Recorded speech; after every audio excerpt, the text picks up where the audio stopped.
এখন বাজে 7:38। ভুল করো না কিন্তু এই বাইরের এই অন্ধকারটা দেখে। এখন কিন্তু সন্ধে না, এখন সকাল 7:38। আমাদের এখানে সূর্যি মামার দেখা পাওয়া যায় 8:30টার পর থেকে। এটাই হচ্ছে আমাদের শীতকালের সকাল। তোমাদের সবাইকে আমার ব্লগ কলকাতা টু আয়ারল্যান্ডে স্বাগত জানাচ্ছি। বুঝতেই পারছো, এটা নিয়ে আমাদের চলতে হয়। সবাই অফিসেও যায় সকালবেলা, আবার বাচ্চারা স্কুলেও। কিচ্ছু করার নেই, জ্যাসা দেশ ওয়াসা ভেস। তোমাকে তো সময়ের সাথে সাথে চলতেই হবে, আর সেটাই স্বাভাবিক। আমি এখন জলখাবারটা বানাতে চলে এসেছি, কারণ তাড়াতাড়ি সব কাজ করতে হবে, তারপর আবার রান্নাও বসাতে হবে। এখন করব ডিম পাউরুটি। আমি কিন্তু ডিম পাউরুটিতে না একটু দুধ দেওয়া পছন্দ করি, তাহলে না ওটা সফট থাকে ভীষণ। আর সকালবেলা যেহেতু করছি সেহেতু আর পেঁয়াজ বা বেশি লঙ্কা কিছু দেবো না, একটু গোলমরিচ দিয়েছি, কারণ দেবমাল্য সকালবেলা ওই পেঁয়াজ খেতে পছন্দ করে না ডিম পাউরুটিতে, সেই জন্য আমি দিই না সকালবেলাটা। আর প্রায় হয়েই গেছে, 4 পিস ডিম পাউরুটি করতে বেশিক্ষণ লাগেও না, হয়ে গেছে। আমরা এখন খেতে বসেও গেছি, কারণ আমাদের আবার বেরাতেও হবে, সেই নিয়ে আমাদের সব এখন প্ল্যানিং চলছে আমার আর দেবমাল্যর। আমরা প্ল্যান করছি একটু কাছাকাছির মধ্যেই বেরাবো, বেশি দূরে যাব না।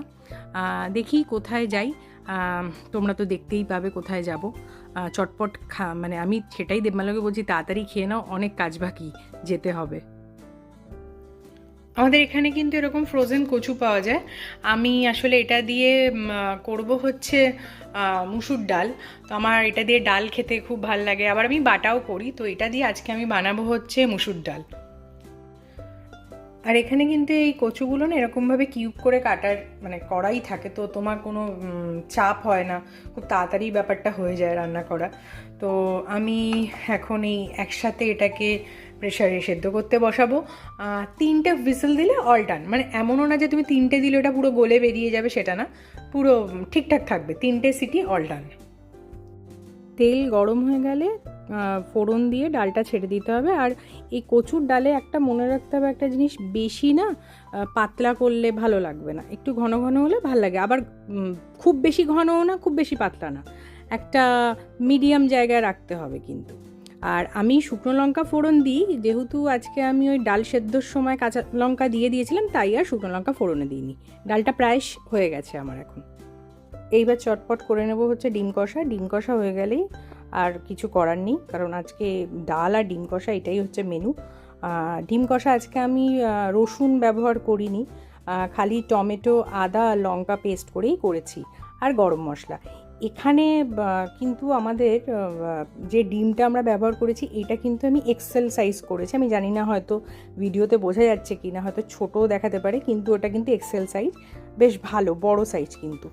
আর এখানে না শানের গরম মশলাটা ভীষণ ভালো, এটা একটা পাকিস্তানি ব্র্যান্ড। এটা সিমিলার আমাদের ওই সানরাইজ শাহি গরম মশলার মতন সিমিলার লাগে, পুরোপুরি আমি বলবো না, কাছাকাছি তাও যায়। এই গরম মশলাটা আমি চেষ্টা করি যখন ডিম কষা বা মাংস হোক, বা তোমার অনেক সময় যে কোনো যে এমন কোনো কিছু যেখানে গরম মশলা দিতে হবে, তো আমি এটাই দিই সচরাচর। ট্যাং ট্যাং, আমি সব কাজ শেষ করে আমি আর আমার বর বেরিয়ে পড়েছি ঘুরতে। বেশ সানগ্লাস পরেছি, মাঞ্জা দিয়েছি। সানের কিন্তু যে খুব বিশেষ দেখা আছে তা নয়, কিন্তু আমি সানগ্লাসটি পরেছি ওই কবি সুভাষ মুখোপাধ্যায়ের ল্যান্ডমার্ক কবিতার মতন, যে বলেছিলেন না, ফুল ফুটুক না ফুটুক আজ বসন্ত, সেরকম আজকে সান উঠুক না উঠুক, আজকে আমাকে সানগ্লাস পরতেই হবে। আমি তাই করেছি। এবার যেতে যেতে একটা জায়গায় না আমরা গাড়িটা থামিয়েছিলাম, কারণ একটা চার্চ দেখলাম, বেশ সুন্দর জায়গাটা, চারদিকটা বেশ সুন্দর, বেশ ভালো গাছ টাছ দেখতে পেলাম। তো এরকম ফাঁকা জায়গা পেলে একটু দাঁড়িয়ে যেতে ইচ্ছা করে। তো আসলে কি বলো তো, ফাঁকা জায়গা পেলে রোম্যান্স করতে ইচ্ছা করে। তো সেই জন্য সেই সুযোগগুলো আর আমি ছাড়ি না, ওখানে একটু দাঁড়িয়েছিলাম।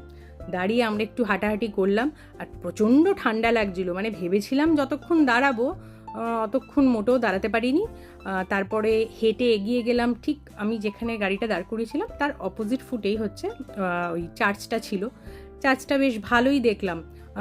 চার্চটা গিয়ে একটা অদ্ভুত জিনিস লক্ষ্য করলাম, সেটা হচ্ছে যে চার্চের ভেতরে কোনো লোক নেই, তোমরা সেটা দেখতেই পাবে।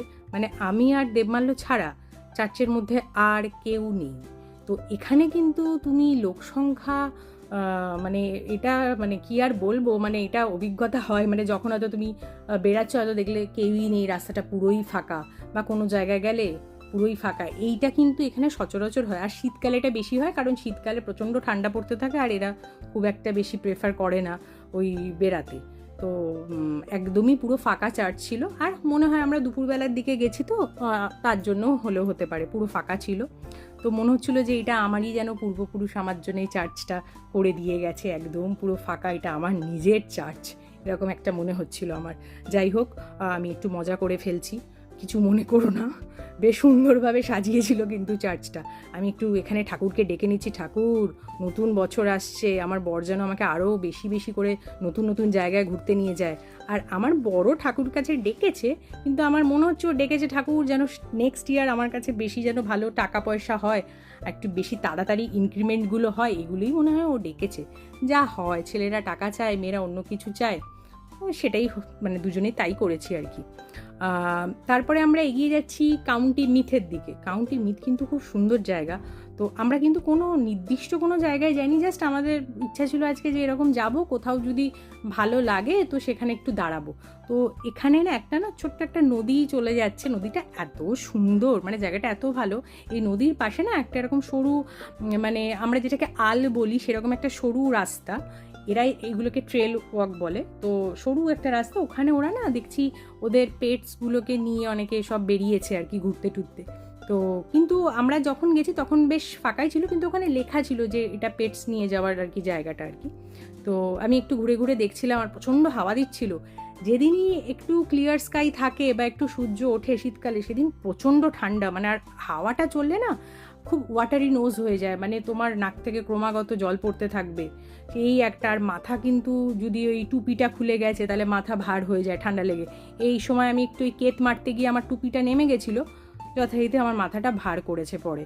ও বেশ ভালোই ঠান্ডা, কিন্তু এই যে অদ্ভুত, মানে এই জায়গাটা যখন এই নদীটা চলে যাচ্ছে কি যে সুন্দর লাগছে না, মানে এমন এমন সিন তুমি দেখতে পাবে আয়ারল্যান্ডে, তোমার দেখে মনে হবে কি ছোটোবেলায় এগুলো তুমি গ্রিটিংস কার্ডে দেখেছো। তো খুবই সুন্দর, খুবই সুন্দর। আমরা এখন কাউন্টি মিথ থেকে বেরিয়ে চলেছি খাওয়ার উদ্দেশ্যে, কারণ আমাদেরকে এখন কিছু খেতে হবে, সেই জন্যে কাছেই একটি দোকানে যাচ্ছি। আর যে রান্নাগুলো করে রেখে এসেছি সেগুলো রাতে ফিরে খাবো, কারণ আজকে দুপুরবেলাটা আমাদের ইচ্ছে একটু বাইরেই খাবো, মানে বিশেষ কিছু না। এখানে খাবো হচ্ছে জাস্ট একটা চিকেন র্যাপ নেবো এখান থেকে। চিকেন র্যাপটা এখানে খুব চলে, লাইক রুটির মতন, আর ভেতরে চিকেন পকোড়া দেওয়া থাকে আর একটু স্যালাড আর মেয়োনিজ থাকে। তো ওটাই খাবো দুজনে, খেয়ে দিয়ে তারপরে আবার বাড়ির দিকে রওনা দেব।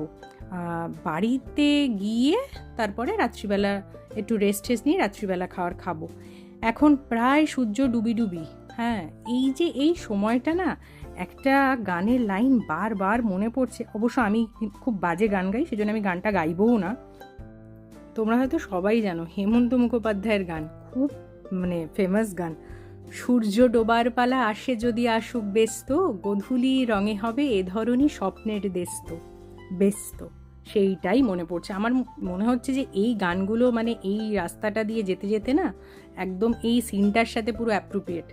যাই হোক, এখন তো বাড়ি ফেরার পালা। তোমরা অবশ্যই জানিও যে তোমাদের আজকের ব্লগটা কেমন লাগলো, আর সবাই খুব ভালো থেকো।